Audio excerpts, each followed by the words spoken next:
এই কিউট ওয়াল হ্যাঙ্গারটা কিভাবে বানিয়েছি চলো আজকে তোমাদের সাথে শেয়ার করি। এটা বানাতে চাইলে কিন্তু আজকের ফুল ভিডিওটা দেখে তোমরা শিখে নিতে পারবে। তো আমি এখানে ইউজ করেছি গ্রিন কালার আর স্কাই কালারের উল সুতা।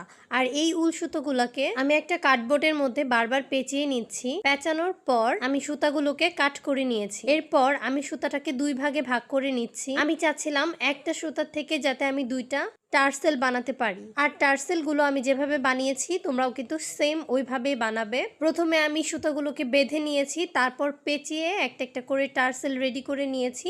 আর এরপর আমি প্রত্যেকটাকে সেম সমান শেপে আনার জন্য কাট করে নিচ্ছি। এভাবে কিন্তু আমি গ্রিন আর স্কাই কালারের অনেকগুলো টার্সেল বানিয়ে নিয়েছিলাম। এরপর এগুলোকে আমি ফিনিশিং দিয়ে নিচ্ছি, সবগুলো সমানভাবে কেটে নিচ্ছি। সমানভাবে না কাটলে কিন্তু দেখতে একদমই ভালো লাগবে না, তাই চেষ্টা করবে সবগুলো যাতে সমান থাকে।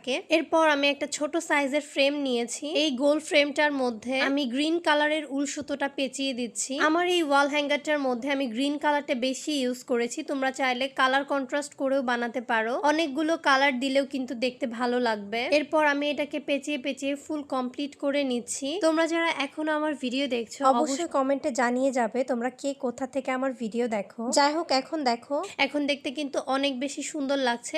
এরপর আমি হচ্ছে গ্রিন কালারের একটা সুতা নিয়েছি, এটাকে ফ্রেমটার সাথে বেঁধে একটা একটা করে সুতার মধ্যে বেঁধে দিব। এটা হচ্ছে তাদের জন্য যাদের কাছে এক্সট্রা করে সুই থাকবে না। তোমাদের কাছে যদি উল সুতার জন্য সুই না থাকে তাহলে তোমরা এভাবে বেঁধে কিন্তু ওয়ালমেটটা বানিয়ে নিতে পারবে। বাট আমার কাছে এরকম মোটা সাইজের সুই ছিল, এর জন্য আমি সুইয়ের সাহায্যে কিন্তু কাজগুলো করেছি। আমি এর আগেরটা জাস্ট দেখিয়ে দিচ্ছিলাম তোমাদের কাছে সুই না থাকলে তোমরা কিভাবে কাজটা করবে। তো সুইটাকে আমি উল সুতোর মধ্যে লাগিয়ে জাস্ট একটা একটা করে এভাবে টার্সেল গুলা গেঁথে দিচ্ছিলাম। আমি হচ্ছে একটা গ্রিন একটা স্কাই কালার এভাবে করে নিচ্ছিলাম। আমি মাঝখানেরটার মধ্যে দুইটা গ্রিন দুইটা স্কাই কালার দিয়েছি, তারপরেরটায় দুইটা গ্রিন একটা স্কাই কালার দিয়েছি। আমি এভাবে করে রেখেছি। আমারটার মধ্যে গ্রিনের টাচটা বেশি ছিল। এগুলো কিন্তু বানাতে আমার মোটামুটি ভালোই সময় লেগেছে, বাট সুই দিয়ে